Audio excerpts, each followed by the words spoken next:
దేవుని యొక్క మహాకృపలో ఆయన కనికరములో మరొక రాత్రి దేవుని మాటలు వినగలిగినటువంటి గొప్ప భాగ్యం దేవదేవుడు మనకందరికీ అనుగ్రహించాడు. అందును బట్టి ప్రభువుకే మహిమ ఘనత ప్రభావం కలుగునుగాక. షాలెం స్వరం చూస్తున్న మీకందరికీ హృదయపూర్వకమైనటువంటి ప్రేమ వందనాలు. దేవుడు వాక్యం ఈ రాత్రి వేళ ప్రభు నన్ను ప్రేరేపించబడిన వాక్యం. ప్రభువా, ఈ రాత్రి వేళ ఈ ప్రాంతంలో ఏం వాక్యం అందించాలన్నప్పుడు 5 వారాలుగా పౌలు యొక్క పరిచర్యలో సువార్త యాత్రలో, సువార్త దండయాత్రలో ఆయన 3 యాత్రలు చేశాడు. ఆ 3 యాత్రల్లో పౌలు చేసినటువంటి అద్భుతాలు, అంటే దేవుని పిల్లలు కూడా అద్భుతాలు చేస్తారు. పాత నిబంధన గ్రంథంలో అద్భుతాలే కాదు, క్రొత్త నిబంధన గ్రంథంలో కూడా అద్భుతాలు చేసేవారు ఉన్నారని పరిశుద్ధ గ్రంథం బైబిల్లో రాయబడినట్లుగా ఈరోజు ఈ వారంలో అపోస్తుల కార్యముల గ్రంథములో పౌలు చేసినటువంటి అద్భుతాలు, అందులో ఒక అద్భుతం ఈ రాత్రి వేళ ధ్యానం చేయబోతున్నాం. కాబట్టి నాతో కూడా రండి. దేవుని వాక్యం తెరచి హృదయం అనే పలకల మీద, పుస్తకాల మీద వీటిని రాసుకోవడం ద్వారా రాబోతున్నటువంటి తరాలలో వాక్యము కనుమరుగైపోయే రోజులు రాబోతున్నాయి. ఎక్కడ చూసిన క్రైస్తవం మీద దాడులు ఎక్కువ అవుతున్నాయి. ఈనాడు సోషల్ మీడియాలో రకరకాలుగా వైరల్ అవుతుంది. కాబట్టి లోకానికి మనం విరోధులు కాదు, లోకానికి మనం స్నేహితులం. లోకం మనకు విరోధం కాదు, లోకం వాళ్ళు మనకు మిత్రులు. వారిని మనం ప్రేమించాలి. లోకం మీద మనకున్న మక్కువ దేవుడు చూపించిన అచంచలమైన ప్రేమ అది. ఈనాడు క్రైస్తవం మీద బురద జల్లుతున్నారు, క్రైస్తవం మీద దాడులు చేస్తున్నారు, క్రైస్తవం మీద అనేకమైన మారణహోమాలు చేస్తున్నారు. సజీవంగా స్త్రీలను అసభ్యకరంగా దూషిస్తూ వస్త్రాలు లేకుండా కూడా కొడుతున్నారు. దాన్ని ఎవరు అడగడం లేదు. ఒక స్త్రీ భారతదేశంలో ఓ మహిళను అంత దౌర్భాగ్యంగా చేస్తున్న దినాలు ఉన్నాయి. దినాల్లో కులమతాల భేదాలు లేకుండా పోతున్నాయి. దినాల్లో అనేకుల మీద దాడులు ఏర్పడుతున్నాయి. కాబట్టి జాగ్రత్తగా, సస్యశ్యామలమైనటువంటి దేశములో, సంపన్నత కలిగినటువంటి దేశములో దేవుడు మనల్ని ఉంచాడు. అయితే ఈనాడు అనేకమైన బలహీనతలు ఏర్పడడం ద్వారా బాధలోనికి వెళ్ళిపోతున్నాం. నేస్తమా, కనుమరుగుతున్న దినాలు, ప్రభు రాకడకు సమీపమైన దినాలు. క్రైస్తవ్యమా, మేలుకుందాం. రాత్రి వేళ మన జీవితాల విశ్వాసాన్ని దృఢపరుచుకుందాం. ఈ రాత్రి వాక్యం ఎదుటికి వస్తూ ఉండగా విశ్వాసులు ఉన్నవారిని కూడా చెడగొట్టేవారు తయారవుతున్నారు. అది ఈ రాత్రి వేళ ధ్యానం. విశ్వాసులు ఉన్నవారిని విశ్వాసములు లేకుండా చెడగొడుతున్నారు. భక్తిలో ఉన్నవారిని భక్తి లేకుండా చేస్తున్నారు. ప్రార్థనలో ఉన్నవారిని ప్రార్థనలో లేకుండా చేస్తున్నారు. పోయే వాళ్ళని పోకుండా చేస్తున్నారు. చేసుకునే వారిని చేయనీయకుండా చేస్తున్నారు. ఒక మాటలో చెప్పాలంటే ఒకప్పుడు పౌలు జీవితం అదే. ఏ పౌలు గారైతే ఇదే విధంగా పరిచరణ ఆపాడో, ఈనాడు క్రైస్తవ మీద ప్రార్థనలు, మందిరాలను అనేక విధాలుగా ఆపివేస్తున్నారు. వాళ్ళ కొరకే మనం ఏం చేయాలి? ప్రభువా, వారిని కాపాడు నాయనని ప్రార్థన చేయాలి. రాత్రి వేళ ప్రార్థన చేద్దాం. దేవుని వాక్యాన్ని చదువుకుందాం. మహాగరుడైన తండ్రి, ప్రేమగల మా ప్రభువా, రాత్రి ఈ వాక్యము ద్వారా, ఈ మాటల ద్వారా అనేక హృదయాలతో మీరు మాట్లాడండి. కరుమరుగుతున్న దినాలు, కల్మషమైనటువంటి దినాల్లో, కల్తీ కలిగిన లోకములో ఉన్నాం ప్రభువా. మా జీవితాల్లో మేము కల్తీ కాకుండా ప్రభువా, కాలగర్భంలో కలిసిపోకుండా నాయన అయా తండ్రి ప్రభువా, నీ కృపను బట్టి జ్ఞాపకం చేసుకోండి. ఎంతోమంది దీర్ఘకాల వ్యాధులు, స్వల్పకాల వ్యాధులతో ప్రభు బాధపడుతున్నారు. తండ్రి స్వస్థపరచండి. డిఎస్ ఎగ్జామ్స్ రాస్తున్నారు, ముగింపు దినాలు ఉన్నాయి. ప్రభు మీరు మీ కృపను బట్టి వారికి మంచి రిజల్ట్స్ దయచేయండి ఆయన. కాలేజీలో మరి సీట్ల కొరకే బిడ్డలు ఎదురు చూస్తున్నారు. కొన్ని ప్రభు ఎదురు చూస్తున్న వారందరికీ మీ దీవెన దయచేయండి. ఎవరిని ఎప్పుడు ఎలా ఉంచాలో అలాగ ఉంచండి నాయన. ఈ రాత్రి వేళ ప్రభు కుటుంబాలకు సమాధానం దయచండి తండ్రి. ప్రభు పనిపాట్ల, ప్రయాణాల్లో, రాకపోకలో మీరు తోడే ఉండి కాపాడండి. నమ్మదగిన దినాలు కావు అయ్యా, ఇవి దుర్దినాలు ప్రభు. ఇది శ్రమల కాల దినాలు, అంత్య దినాలకు చేరువలో ఉన్నాం, సమీపములో ఉన్నాం. ఒక్కొక్కరి మీద మీ కనుదృష్టి నుంచి కాపాడిన ఆయన. ఈ రాత్రి వేళ వాక్యం చదవబోతుండగా మాతో మాట్లాడి మీరు విరిచి వడ్డించమని మీ పక్షాన వాడుకుందరని యేసయ్య నామమును బట్టి వచ్చిన కొరకై మిస్సలలో ప్రార్థించి అడిగి వేడుకొనుచున్న మా ప్రియ పరలోకపు తండ్రి, ఆమేన్. ప్రభునందు ప్రియమైనటువంటి వారలారా, ఈ రాత్రి వేళ అపోస్తుల కార్యముల గ్రంథంలో పౌలు గారు అద్భుతం చేశాడు. ఆ అద్భుతంలో జరుగుతున్న విషయాన్ని మనం చూస్తాం. ఏం అద్భుతం అంటే, బాగలేని వాడు బాగు చేయడం కాదు, బాగున్న వాడిని బాగలేక చేయడం. అది విచిత్రం. అసలు ఎందుకు అలా చేయాలి? కారణం ఏమిటి అంటే ఇక్కడ దేవుని పరిచయ విషయాల్లో చాలా ప్రమాదాలు జరుగుతున్నాయి. విశ్వాసంలో వారు విశ్వాసం లేకుండా చేస్తున్నారు. అందుకని ఈ అపోస్తుల కార్యముల గ్రంథం మనం చూద్దాం రండి. అపోస్తుల కార్యముల గ్రంథం 13వ అధ్యాయము 8వ వచనం చదువుతున్న, జాగ్రత్తగా వినండి. వారు ఆ దీపమంతటను సంచరించి పాపువాను ఊరికి వచ్చినప్పుడు గారడివాడు అబద్ధ ప్రవక్త అయిన బర్యేసు అను ఒకడు యూదులను చూసిరి. ఇతడు వివేకము కలిగిన వాడి సెర్గయ పౌలును అను అధిపతి యొద్ద నుండెను. అతడు బర్నబాను సౌలును పిలిచి దేవుని వాక్యమును వినగోరెను. అయితే ఎలుమ అధిపతి విశ్వాసముని తొలగింపవలనని యత్నము చేసి వారిని ఎదిరించెను. ఎలుమ అన్న పేరునకు గారడివాడని అర్థం. అందుకు పౌలు అనబడిన సౌలు పరిశుద్ధాత్మ నిండినవాని అతని తేరి చూసి, సమస్త కపటముతోనూ సమస్త దుర్మార్గముతో నిండినవాడా, అపవాది కుమారుడా, సమస్త నీతికి విరోధి, నీవు ప్రభు యొక్క తిన్నని మార్గమును చెడగొట్టుట మానవా, ఇదిగో ప్రభువు నీ చెయ్యి నీ మీద ఎత్తి ఉన్నాడు. నీవు కొంతకాలము గుడ్డివాడై సూర్యుని చూడకుందు అని చెప్పాను. వెంటనే మబ్బును చీకటి అతని కమ్మెను గనక అతడు తిరుగుచు ఎవరైనా చేయి పట్టి నడిపింతురని వెదుకుచూ ఉండేను. ప్రభు తన మాటలు మన వినికిడులు ఆశీర్వదించునుగా కామె. నేస్తమా, వచనం చదువుతున్నప్పుడు బహు భయంకరంగా కనిపిస్తుంది కదా పదాలు. ఒక ఆయనేమో విశ్వాసంలో ఎదుగుతుండన్నాడు, ఒక ఆయన విశ్వాసాన్ని లేకుండా చేస్తున్నాడు. విశ్వాసులు ఎదుగున వాడిని చూశాడు ఒక ఆయన, ఆ విశ్వాసాన్ని బలపరిచాడు ఆయన. ఆయన ఎవరంటే ఇక్కడ మనం చదువుకున్న వాక్యంలో ఎవరి గురించి? బర్నబా, పౌలు. బైబిల్లో పౌలు గారికి జతపని వారు ఉన్నారు. పౌలు శీలలో, పౌలు బర్నబా. అర్థమైందా? బర్నబా వచ్చాడు మొదట, మళ్ళా శీల వచ్చాడు. అర్థమైందా? ఫస్ట్ బర్నబా, పౌలు బర్నబాలు పరిచర్య చేశారు. ఆ తర్వాత పౌలు శీలలో పరిచర్య చేశారు. తిమోతి, పౌలు, ఇలాగ చెప్పుకొని పోతే చాలామంది పరిచర్యలో పౌలుతో ఇంకా మనం చూస్తాం. అకుల, ప్రిస్కిల్లా పరిచర్యలో సేవకునికి సహకారులు కలిగిన వారు ఉన్నారు. ఈరోజు మన పరిచర్యకి సేవలో సహకారులు అవసరం. ఎవరు? దైవ సేవకుడికి యవనస్తులు అవసరం, సంఘానికి విశ్వాసులు అవసరం. దైవ సేవకులతో సహకరించాలి. ఇక్కడ ఇలాగ సహకరిస్తున్నటువంటి వ్యక్తులు వారి పరిచర్య ప్రారంభించారు. రెండవ సువార్త, మొదటి సువార్త దండయాత్రలో వారు ప్రయాణం అవుతున్నప్పుడు ఒక ఊరికి వచ్చారు. ఆ ఊరి పేరు పాపు అనే ఊరు. అక్కడ గారడైన వాడు అబద్ధ ప్రవక్త అయిన బర్యేసును ఒకడు యూదుని చూచిరి. ఎవరుడు? గారడివాడు. గారడి అంటే మాయలు చేసేవాడు. ఏం చేసేవాడు? ఉన్నది లేనట్టు, లేనిది ఉన్నట్టు, మ్యాజిక్. మన భాషలో చెప్పండి, మాయలు అని చూస్తున్నాం. ఈరోజు ఉన్నది లేనట్టుగా, లేనిది ఉన్నట్టుగా చేసేటువంటి వ్యక్తులు చూశాడు. ఆ వ్యక్తులు చూస్తున్నప్పుడు అక్కడ మరొక వ్యక్తిని కూడా చూస్తాం. ఇతడు వివేకము గలవాడే సెర్గయ పౌలును అను అధిపతి యొద్ద ఉండెను. అతడు బర్నబాను పౌలును పిలిచి దేవుని వాక్యం వినగోరాను. ఒక ఆయన పిలిచాడు, దేవుని వాక్యం వినాలనుకుంటున్నాడు. దేవుడు ఎవరి గురించి వినాలనుకున్నాడు? యేసు ప్రభువుని గురించి వినాలనుకుంటున్నారు. ఈనాడు యేసు ప్రభువుని గురించి వినాలనుకుంటున్నారు. ఆ కుటుంబాలు ఏమవుతుందో తెలుసా? ధన్యులు. ఏ కుటుంబాల్లో దేవుని వాక్యం వినిపించబడుతుందో ఆ కుటుంబాల మీదకి దేవుని ఆశీర్వాదం వస్తుంది. ఏ కుటుంబాలు దేవుని సేవకులు వారి కుటుంబాలు దర్శిస్తారో ఆ కుటుంబాలకు దీవెన వస్తుంది. పౌలు వెళ్ళిన చోటల్లా కూడా సంఘాలు ఏర్పడ్డాయి. పౌలు వెళ్ళిన చోటలకల అద్భుతాలు ఏర్పడ్డాయి. పౌలు వెళ్ళిన చోటలకల శిష్యులు తయారయ్యారు.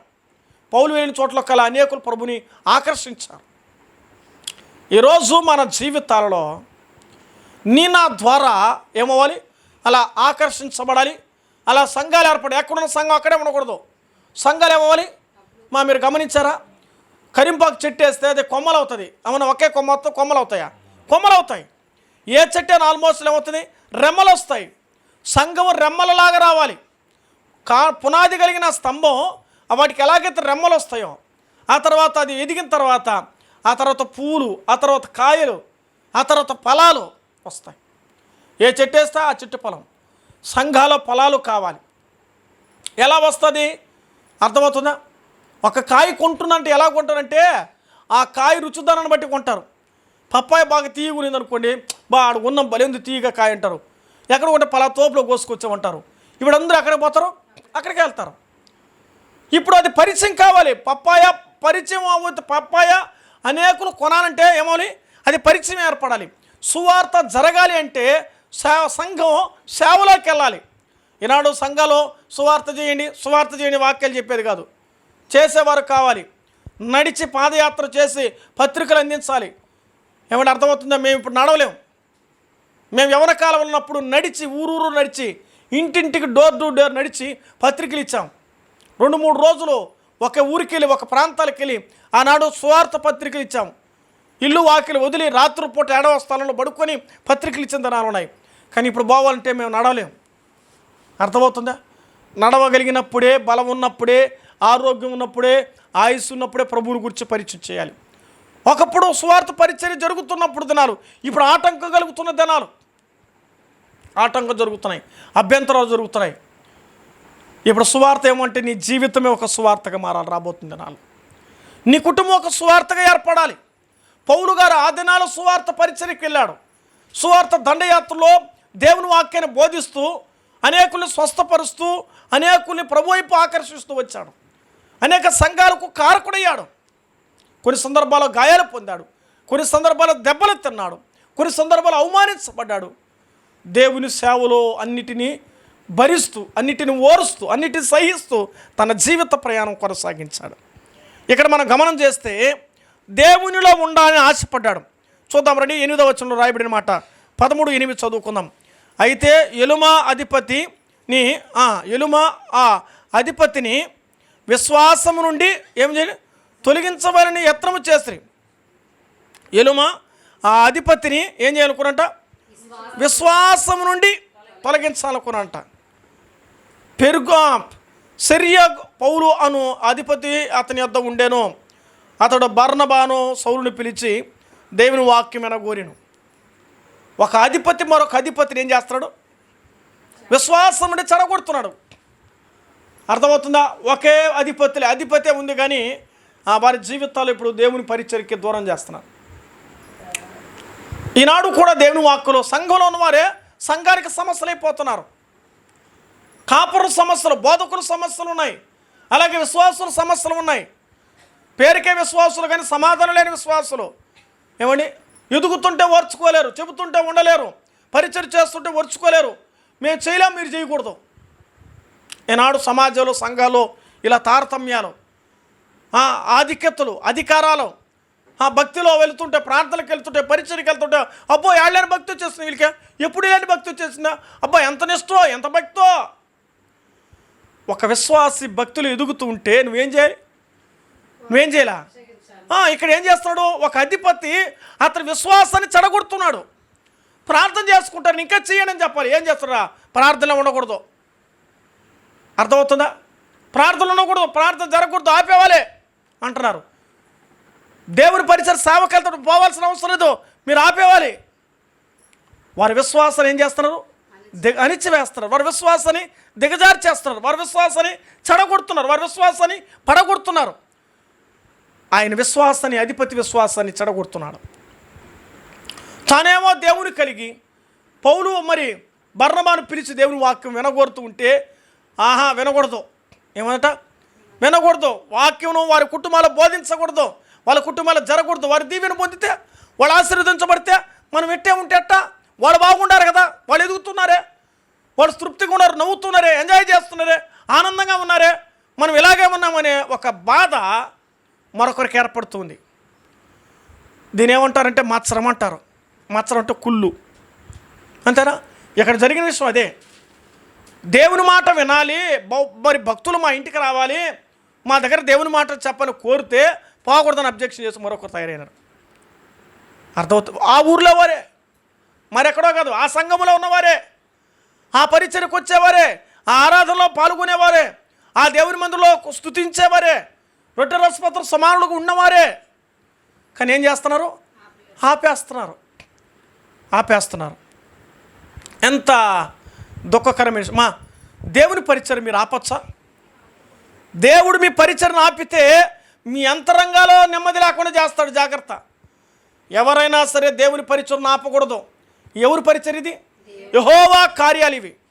దేవుని యొక్క కార్యాలు మనం ఆపకూడదు. నువ్వు చేయలేకపోతే మౌనంగా కూర్చో, అంతేగాని దేవుని పరిచయం ఆపడానికి వీలులేదు. ఇక్కడ వారు ఆపడానికి ప్రయత్నం చేశారు. అతని విశ్వాసాన్ని ఏం చేశారంట? తొలగించడానికి ప్రయత్నం చేశారు, మళ్లించడానికి ప్రయత్నం చేశారు, దూరం చేయడానికి ప్రయత్నం చేశారు, ఉండకూడదని చేశారు. దేవుడే ఉండకూడదు వీళ్ళ అంతరంగాల్లో. ఒకవేళ వాళ్ళ అంతరాలలో లేకపోతే ఏం జరుగుతుందో తెలుసా? చూడండి, ఇర్మియా గ్రంథం 17వ అధ్యాయం. ఇర్మియా గ్రంథం 17వ అధ్యాయం 5వ వచనం చూద్దామా? బైబిల్ గ్రంథంలో చదువుతారు నాయన. రాయబడిన మాట 17:5. ఇర్మియా గ్రంథం 17:5. త్వరగా. యెహోవా ఇలా సెలవిస్తున్నాడు, నరులను ఆశ్రయించి శరీరం తనకు ఆధారంగా చేసుకుని తన హృదయం యెహోవా మీద ఉండి తొలగించుకునువని. అది మనుషుల ఆధారం చేసుకుని, మనుషుల మాటల ఆధారం చేసుకుని అంతరంగంలో దేవుడు ఉండవలసిన వారిని వారు దేవునికి దూరమైపోతే వారు శాపగ్రస్తులుగా మారిపోతారు. వాళ్ళు ఆపేమన్నారు, వీళ్ళు మనం ఆపేస్తాం. వాళ్ళు వద్దంటున్నారు, మనం నిలిపేస్తున్నాం. శాపగ్రస్తులు అవుతున్నారు. ఎవరో ఆలోచన చేయాలి. విశ్వాసానికి ఆటంకం కలుగుతున్నాయి, విశ్వాసానికి శ్రమ కలుగుతుంది, విశ్వాసానికి దెబ్బలు తగులుతున్నాయి, విశ్వాసానికి గాయాలు ఏర్పడుతున్నాయి. వారి విశ్వాసం జాగ్రత్త. అందుకే నీ విశ్వాసమే నిన్ను ఏం చేస్తుంది? కాపాడుతుంది. నీ విశ్వాసం నిన్ను స్వస్థపరుస్తుంది. నీ విశ్వాస ప్రార్థన నీకు మేలు జరిగిస్తుంది. మన విశ్వాసమే డ్యామేజ్ అయితే, ఇలాగందాం, మన గుండె డ్యామేజ్ అయితే బతకడం కష్టం. మన లివర్ డ్యామేజ్ అయితే బ్రతకడం కష్టం. మన కిడ్నీలు డ్యామేజ్ అయితే బ్రతకడం కష్టం. విశ్వాసం కూడా డ్యామేజ్ అయితే బ్రతకడం కష్టం. మన విశ్వాసాన్ని మనమే కాపాడుకోవాలి. ఇంకా మీకు అర్థమవడం చెప్తా. బస్సు ఎక్కేటప్పుడు ఏమండి, బస్సు ఎక్కేటప్పుడు బస్సు దిగింది, జనాలు ఎక్కువ ఉన్నారు, నువ్వేం చేస్తావా? బస్సు ఎక్కడానికి ప్రయత్నం చేస్తావు, వెనకాల వేలు చూస్తున్నావా, ముందు చూస్తావా? నువ్వు సీట్ ఎక్కి పట్టుకోవడానికి ప్రయత్నం చేస్తావు. మా అమ్మ ఆడుంది, మా నాయన ఆడున్నాడు, మా అవి ఆడుందో, అవేవి లేవు. ముందు ఏం చేస్తాడు? ఈడెక్కి చూస్తాడు సీట్ పట్టుకోవాలని. వారి విశ్వాసాన్ని వారే కాపాడుకోవాలి, వారి భక్తిని. మా భార్య పోతుంది కదా సార్ ప్రార్థనక, మరి నువ్వే, నీ సంగతి ఏంటి? మా కొడుకు పోతున్నాడు కదా, మరి నీ సంగతి ఏంటి? ఈరోజు భక్తి జీవితం చూడండి, బాగున్న వాళ్ళు కూడా చెడగొడుతున్నారు. ఇప్పుడు చూడండి, కరెక్ట్గా ప్రార్థనకు వస్తామని అనుకో, భలే పోయినావులే కానీ ఏం చేస్తారా? ఏనా సరే కానీలే, ఏమలే ఈరోజు బాగపోతే ఏమే, నేను పోలేదే కానీ రేపు మళ్ళీ రేపు వారం పోవచ్చు కానీ అంటారు. ఏనా మళ్ళీ ఏమవుతున్నావా? సరేలే రేపు వారం చూద్దాం. మళ్ళీ ఇంకేమంటారు? సరేలే రాబ్బాయి అట 2 వారాలు అయిపోయింది, 3వ వారం కానీ చూద్దాం కానీ రాబ్బా అంటాడు. అలా పోతా తిరుగుతున్నావు. ఆడు చేసే పని అంతా చేస్తున్నావు. నువ్వు చేసే పని అంతా ఎవరు చూస్తారు? సో ఇప్పుడు నువ్వు దూరం అయిపోతున్నావు, వెళ్ళిపోతున్నావు, ఏదో వస్తావు. ఇప్పుడు ఎవరు కాపాడింది? నీ కుటుంబానికి శాపం ఎవరు వల్ల వచ్చిందా? నీ వల్ల వస్తుంది. నీ కుటుంబంలో విశ్వాసం సన్నగిలితే, ఇంకా మీకు అర్థం అవ్వాలి, నీ కుటుంబంలో జీతం తెచ్చిపోతే ఆ ఇల్లేమో తప్పులు పాలవుతుంది. అంతే కదా? ఇంట్లో రావాల్సిన వస్తువులు ఉండవు, జరగాల్సిన కార్యాలు జరగవు, అన్నీ ఆటంకాలే. అప్పుడు ఏం చేయాలి? అప్పు చేయాలి, లేదా వస్తువును కుదబెట్టాలి, లేదా పక్కింటి వాళ్ళని అడగాలి. యజమానుడు సరిగ్గా లేకపోతే ఆ ఇల్లు ఏమైంది? అయిపోయింది. అంతే కదా? నీ విశ్వాసమే సరిగ్గా లేకపోతే నీ ఇల్లు కూడా అవమానమే. అందుకే విశ్వాసాలు చెడగొట్టేవారు ఉన్నారు, భక్తిని పాడు చేసేవారు ఉన్నారు, ప్రార్థన భంగం చేసేవారు ఉన్నారు. ఇది ఇక్కడ జరుగుతున్నటువంటి సంభాషణ. ఒక ఆయనేమో బర్నబాను పౌలు పిలిచి దేవుని మాటలను ఆశపడితే వారి విశ్వాసం చెడగొట్టడానికి ఉన్నట్టుగా మనం చూస్తూ ఉన్నాం కదండి. దేవుని వాక్యంలో రాయబడే మాట మనం చూస్తున్నాం. సరిగ్గా పౌలును అను అధిపతి ఉండెను, అతడు బర్నబాను పౌలును పిలిచి దేవుని వాక్యం వినగోరెను. అయితే ఎలుమ అధిపతి విశ్వాసుని తొలగింపవలని యత్నము చేసిరు కానీ ఎదిరించను. ఎలుమ అను పేరునకు గారడివాడని అర్థం. అందుకు పౌలు అనబడిన సౌలు కదా పరిశుద్ధాత్మతో నిండిన వాడే తేరిచొచ్చి సమస్త కపటముతో సమస్త దుర్మార్గంతో నిండినవాడా. ఎవరైతే ఆటంకపరుస్తున్నారో, ఎవరైతే అబ్జెక్షన్ చేస్తూ ఉన్నారో వారు ఎలాంటి వారంట? అపవాది సంబంధులు రాశాడు. తొలగించాలని ప్రయత్నం చేస్తున్నారు. ఇక్కడ తొలగించడానికి కారణం ఏంటి తెలిసిన? మాటల కారణమైంది. గుర్తుపెట్టుకోవాలి.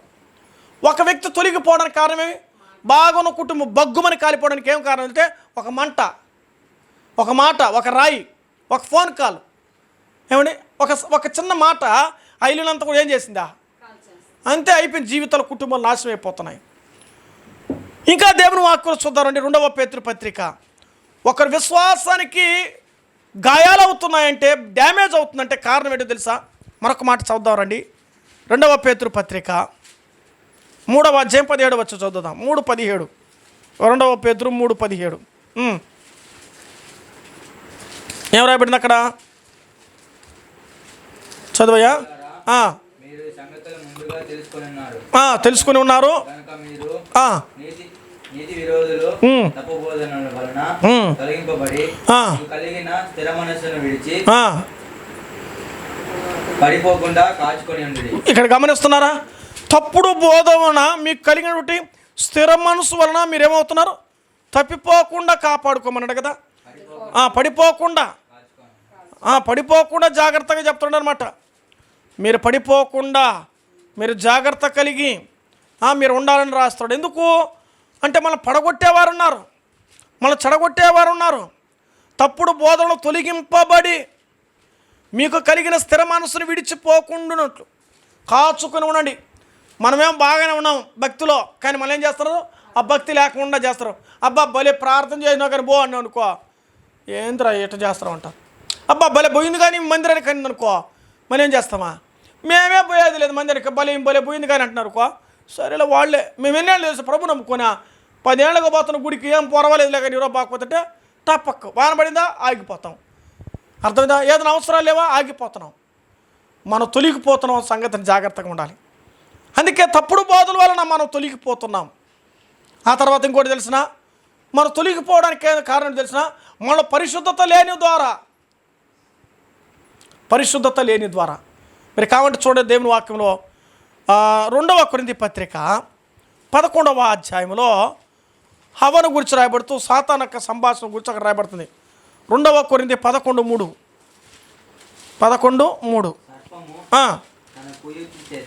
సర్పము తన కుయుక్తి చేత హవను మోసపరుచుకున్నట్లు క్రీస్తు ఎడల సరతల నుండి అపవిత్రుల నుండి ఎట్లయినను తొలగింపవలని భయపడుతూ ఉన్నాను. గమనిస్తున్నారా? ఇక్కడ గమనిస్తూ తొలగించాలని, ఏం చేయాలని? తొలగించాలని. ఎవరు తొలగించారు? హవ్వ తొలగించింది. ఎవరు ద్వారా? సర్పం ద్వారా తొలగించబడింది. అర్థమైందా? మీ మనోనేత్రాలు వెలిగించబడతాయని బైబిల్ గ్రంథంలో ఆదికాండంలో చూస్తాం. మహిమను తొలగించింది సర్పం. అర్థమైందా? మహిమను తొలగించింది. ఆ రోజులో మహిమను పోగొట్టుకుని వారు దేవదూతలకు, అసలు వారు దూతలే, మహిమ శరీరాలు ఉన్నారు, అది వారు ఎరగలేదు. దేవుని యొక్క మహిమ ఆత్మ శరీరాలతో వారు ఉన్నారు, అది గుర్తించలేకపోయారు. ఈరోజు చాలామంది మాటల ద్వారా సర్పం ఏం చేసిన వాళ్ళే. ఈ రాత్రి వేళ దేవుని వాక్యం ప్రకారం గమనిస్తే పరిశుద్ధత లేకుండా చెడగొడుతున్నారు, పరిశుద్ధత లేకుండా తొలగించి వేస్తున్నారు. పరిశుద్ధత ఉంటే తొలగించరండి. పరిశుద్ధత లేకపోతే ఆటోమేటిక్గా ఏమైపోతాం? తొలగించబడతాం. దేంట్లో? విశ్వాసంలో. దేంట్లో? దేవుని ఆరాధనలో. దేనిలో? పరిశుద్ధతలో, ప్రార్థనలో, దేవుని సహవాసంలో, దేవుని సలో మనం తొలగిపోకుండా. అందుకే కదా ఆ దేవుని సలో ఒక్క దినము కూడా పుట్ట 1000 దినముల కంటే మనం తొలగిపోకుండా ఉంటా. ప్రతిదినం దేవునితో గడపాలి. నీ సన్నిధిలో ఒక్క దినము నే గడుపుట నా భాగ్యము. నీ సన్నిధిలో ఒక్క దినము నే గడుపుట నా భాగ్యము. మనసార పూజించుటకు, దేవ మనసార ప్రార్థించుటకు. దేవుని సన్నిధికి వెళ్తే మనం మనసారా పూజిస్తాం, మనసారా ప్రార్థన చేస్తాం. ఆటోమేటిక్గా విశ్వాసాన్ని పెంచుకుంటాం. మనం దేవుని మందిరంలో నివసించడం ద్వారా మనం తొలగిపోం. సర్పపు నీడలో ఉండడం వల్ల మనం తొలగిపోతాం. ఎవరితో ఉంటే మనం తొలగిపోతున్నాం. ఈ రాత్రి వేళ ఆలోచించేయాలి.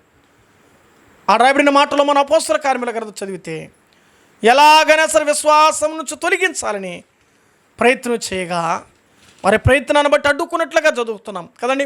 13వ అధ్యాయంలో మనం చదువుకున్న వాక్యం ప్రకారం విశ్వాసమును తొలగింపవలని యత్నము చేసి వారిని ఎదిరించాను అని మనం చూస్తున్నాం. తొలగించేవారు ఉన్నారు, బెదిరించేవారు ఉన్నారు, దూరం చేసేవారు ఉన్నారు, ఎదనివ్వకుండా చేసేవారు ఉన్నారు, ఓర్వలేని వారు ఉన్నారు, పడగొట్టేవారు ఉన్నారు, చెడగొట్టేవారు ఉన్నారు, చేరదీసేవారు లేరు, ప్రేమించేవారు లేరు, పెట్టేవారు లేరు, పలకరించేవారు లేరు. దీనికి వ్యతిరేకం కలిగిన వారు ఎక్కువ మంది అయిపోయిన దినాల్లో. ఒకరు బాగుంటే మరొకరు ఓర్వలేని తరం, ఒకరు ఎదుగుతుంటే మరొకరు చూడలేని తరం. అట్టి తరాల మధ్యలో మనం జీవిస్తున్నాం. నేస్తమా రాత్రి వేళ ఆలోచన చేద్దాం. ఈనాడు మానవుని జీవితాన్ని తొలగించగలిగిన పరిస్థితుల్లో ఇలాంటి కార్యాలు. అంత మాత్రమే కాదు, ధనాపేక్ష దేవునితో ఉండేటువంటి వైభవాన్ని తొలగిస్తుంది. ఇది తిమోతి మొదటి పత్రిక 6:10 రాయబడుతుంది. 6:10 మొదటి తిమోతిలో విశ్వాసం నుండి తొలగిపోవడానికి కొందరు ధనమును ఆశించి విశ్వాసం నుండి తొలగిపోయిన బైబిల్లో రాయబడి. ధనం దేవునికి దూరం చేసింది. ఏం చేసిందట? ఒక ధనమే దేవునికి దూరం చేస్తాం.